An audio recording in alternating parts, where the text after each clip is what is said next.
I looked in the mirror this morning, put on about 5 different outfits, checked to make sure my hair was okay, my face was clean. It was really comforting to know that I could see myself, especially on a day like today. How about you? Anyone in the audience check the mirror today? Maybe just once? And if so, was it reassuring to know that you could see your reflection? Well, for a moment then, I want you to imagine how your life would be different if you looked in the mirror and your image were no longer there. How would you feel? Concerned, unsure of yourself, maybe even a little insecure? Now, what if you were a student in a school and your teachers, classmates, characters in your books, images all around you looked nothing like you? If you're willing to consider the imageless mirror metaphor, perhaps the feeling will resonate with you more clearly. You might even see how important it is for every student to be seen, heard, represented, and reflected in their school setting. The phrase mirrors and windows, initially introduced by Emily Stile for the National Seed Project, conceptualizes a mirror as a story that reflects your own culture and helps you build your identity, and a window as a view into the lives of others. This makes me think about my own childhood. As a New York City native, I saw reflections of my brown skin at every turn. My school experience was completely different. There were absolutely no images of me. There were no little girls with braids or tightly curled locks. There were no characters in books with caramel or mocha-colored skin. I was the only brown girl amongst a sea of white classmates for 6 whole years. I'm gonna say that again. I was the only brown girl amongst a sea of white classmates for 6 whole years. How does your hair do that? Cue the curious yet unwanted touching. Well, I don't see you as black, I just see you as Kelly. But I am black. You have to see that.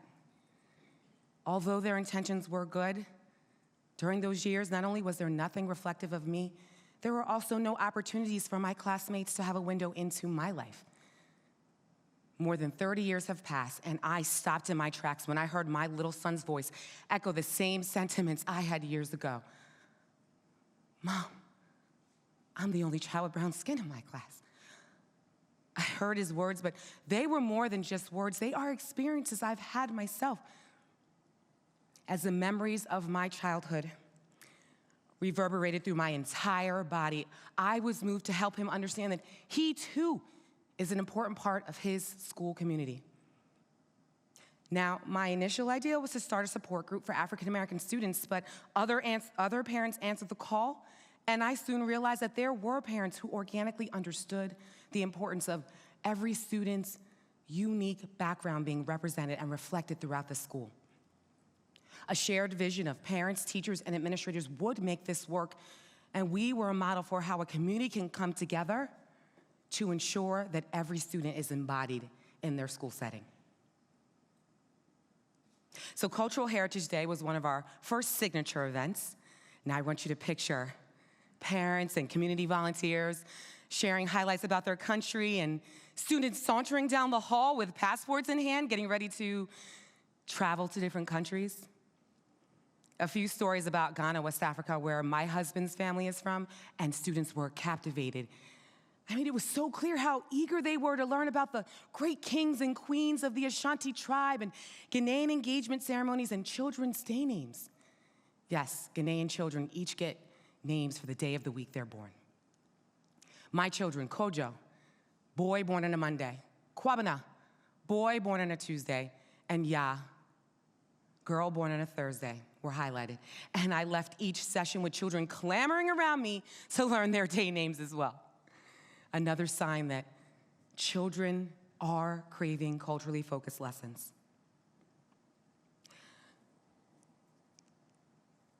You'll see by this testimonial.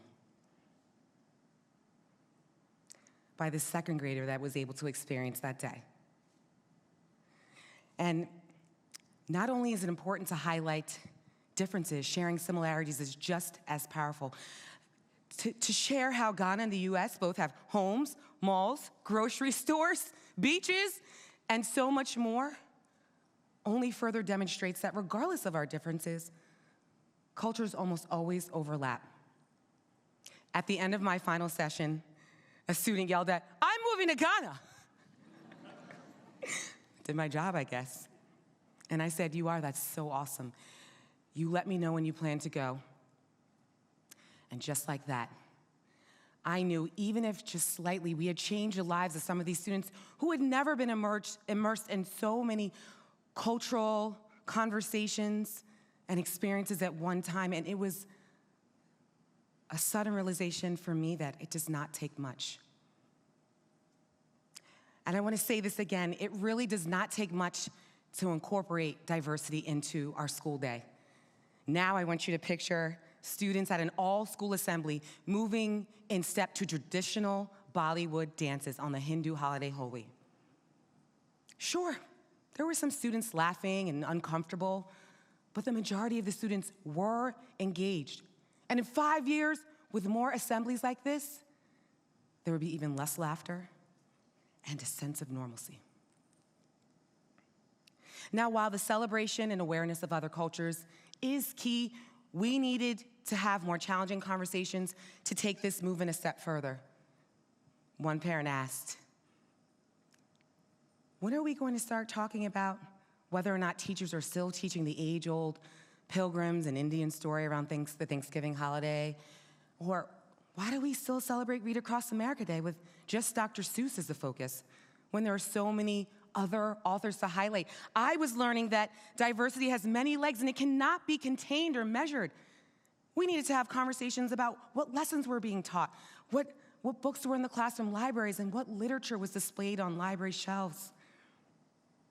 Why not read books by African-American authors or with African-American characters throughout the school year as opposed to just during Black History Month?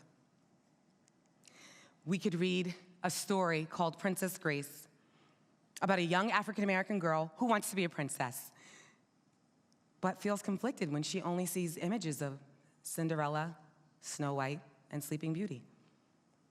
As her teacher reads stories about strong princesses from Egypt, Cambodia, and Zimbabwe, she soon discovers there is more than one way to be a princess. And she embraces her culture by wearing a West African kente robe.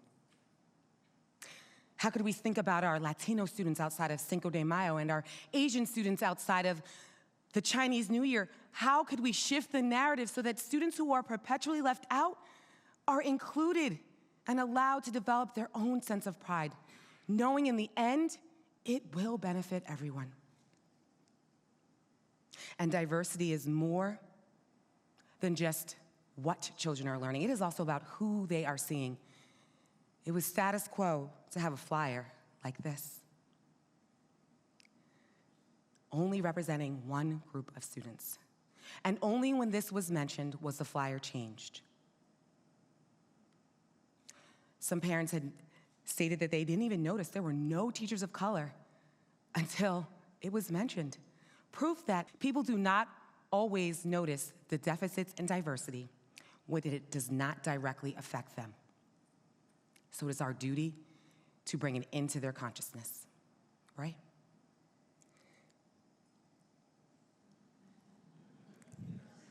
What do you guys think about that? I want you to think about the images that surround us every day that are for one group. It is our duty to change these images that surround us, but not only around us in our schools. Children are thirsty for inclusive conversations around culture. Yes, they will be uncomfortable. Yes, there will be laughter. But if we expose them at an early age, they will have a new normal. So, what can you do and what will you do? Will you help create mirrors and windows in your own children's schools and help create a cultural awareness and often antiquated education system? Will you better educate yourselves and create mirrors and glimpses into the lives of others in your own homes and with your own children so that they are better prepared to engage in meaningful conversations in school? Will you hold your teachers and administrators accountable and ask them the difficult questions to ensure that diversity is embedded in every part of the school day? Will you do this knowing that we are only better equipping our children to be successful in a world filled with different people when we teach them from a young age?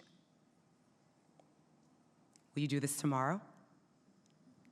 I'm serious. No pressure. A little bit of pressure.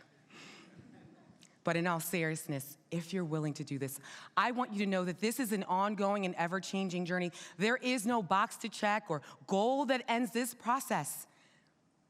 I never knew that I would enter this space, but I've learned that a comment from my child, an experience and a feeling I've had for years, the experience of many others, and an idea seemingly so small can lead to a very big change. Now I want you to look around. Just look around, make eye contact with somebody, really look around, because these are the people we're gonna hold accountable. There are just about 100 waves in this audience, and together we can create a mighty ocean of mirrors and windows for children in our schools. They are counting on you, and it does not take much. My name is Yiadom. Thank you so much.